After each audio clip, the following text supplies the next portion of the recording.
Hey guys, I'm going to talk about RVJ today and how I think I'd go against RVJ. And the reason I'm going to talk about that is WAL put out a post on their social media just in the last sort of 12 hours. And it said, tag someone who you think would be able to defeat RVJ. And I'm very happy to say a lot of people are tagging me. I think if you went through and had a look at who has the most tags, it might even be me. I think it was pretty close between myself and Dan Mosier as for who was being tagged the most. But anyway, not only that from the WAL, but I got asked this question by Neil Pickup the other day as well. Neil Pickup and I, for his Supernatural Strength channel, did a bit of an interview that I don't think it's been released yet, but he was asking me how I think I would go against RVJ. Would I need time? And I said, no, I don't need time. I said, I'm ready right now. Now, all of the travel stuff aside, all of the business with the fact that we can't actually have any events on, I wanted to explain a bit about why I think I'm ready right now and put some validity behind it. I think I could beat RVJ right now. And I think I could. It's a possibility that it gets done. And in my head, I actually would go into that match feeling like it's a likely outcome. I like to go into matches even when I don't feel like it's a likely outcome. I would pull Devin Larratt right now. If I could be given a match, an official ready to go with Devin Larratt, I would take it. I would take an official ready to go with anyone right now. But clearly, there's a caliber of arm wrestler where the win for me is not likely. But I'll pull anyone. I'll literally pull anyone. I feel like I'm at the strength level now where I could pull anyone on this earth and it's not a waste of time. Yeah, I'm going to lose to Devin, but I'd love to crack because it's honestly how I grow fastest is through having starts with guys that are better than me. But when it comes to RVJ, I think I'm likely to win. I think I'm likely to win because of a few factors. I think I'm a better super match puller than RVJ. I think that he's a very slow starter. Now, I know that I typically lose round one, but I lose round one for a very different reason to RVJ. RVJ's mentally takes him a while to fire up, where for me, I'll be fired up round one. It's no worries at all. I lose round one often because I'm not the stronger man. The people that I tend to be balanced with in arm wrestling are often stronger than me. They often are stronger than me. And the reason I come back and win the super match is I have a very well-rounded game. And I have focused a lot on being an adaptive arm wrestler. Now, for me, round one and all my super matches previously to date, I've essentially been a defensive arm wrestler.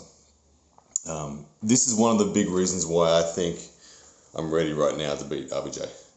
It's because I'm not just a defensive arm wrestler anymore. Since pulling the Zloty tour in late 2019, my training has been largely focused around developing an offense. And if you've been watching what I've been doing lately, you'll see that my offense is pretty sharp. My last super match against young Andy Lee, I put him to put the sword to him really, really quickly. And he's someone who has finishing power, even bigger than mine. If you look at his hook drag numbers in the gym, he's pulling numbers that are bigger than mine. He's got a strict curl that is like in the 80 kilo zone. So he's stronger than me, yet I was stronger in the center table and I was stronger in the execution. And I think I can impart that same sort of thing against RVJ. I'm going to give RVJ the respect to say I still think he has probably more finishing power in a secured position than me.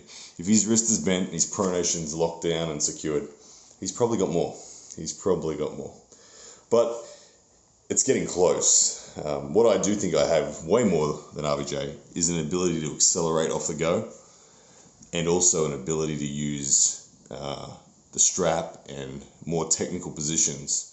My side pressure, I believe, is better than RVJ's. I believe he's very much a control-based arm wrestler. I believe RVJ does not want to arm wrestle from a flat wrist position.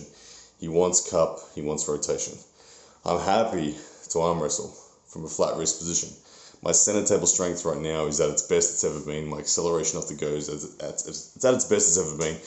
And I feel like there's even the possibility that I can flash pin Rob Vigent. It's more likely I don't flash pin Rob Vigent. It's more likely that I move Rob Vigent 3/4 of the way to the pad in my offensive surge.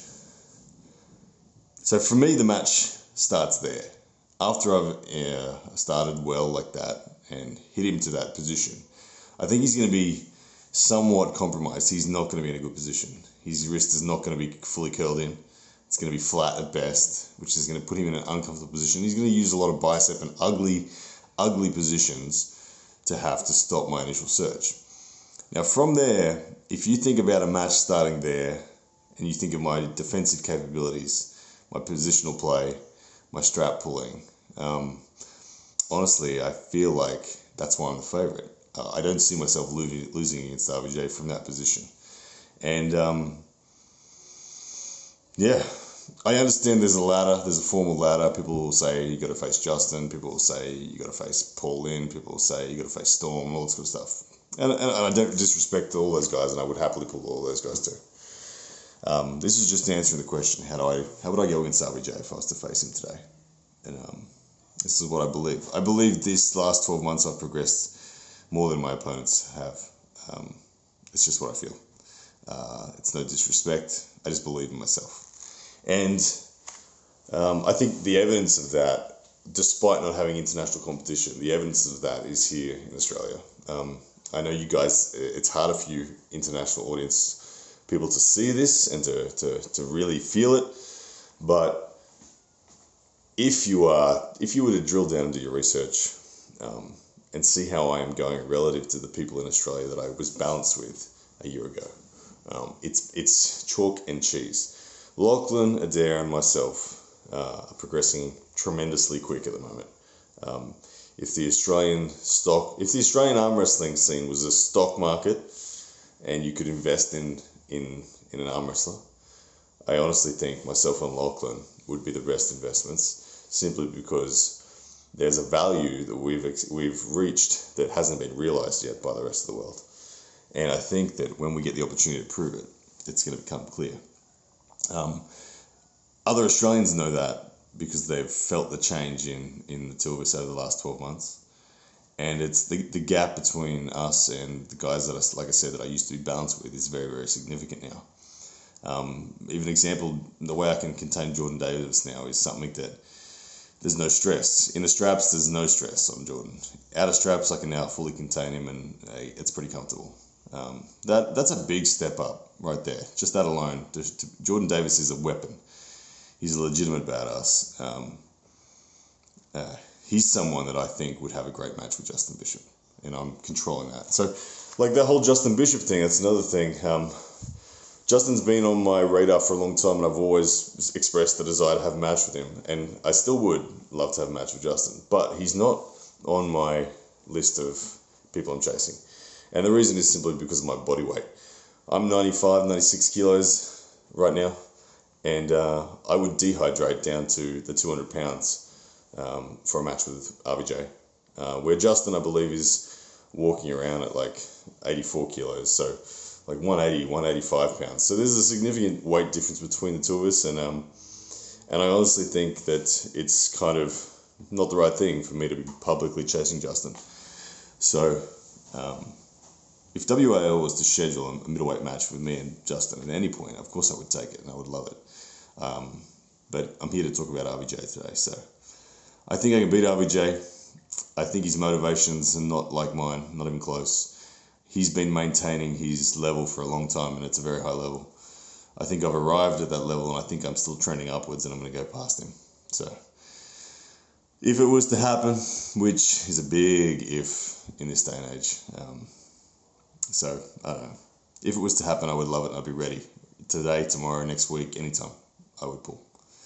I don't feel like I need a preparation time at all. I'm literally ready right now. But unfortunately, it's not the case. It's not available. So we just have to talk about things again. And yeah, again, the reason I'm talking about this is simply because WAL posted it and my name has been tagged a lot.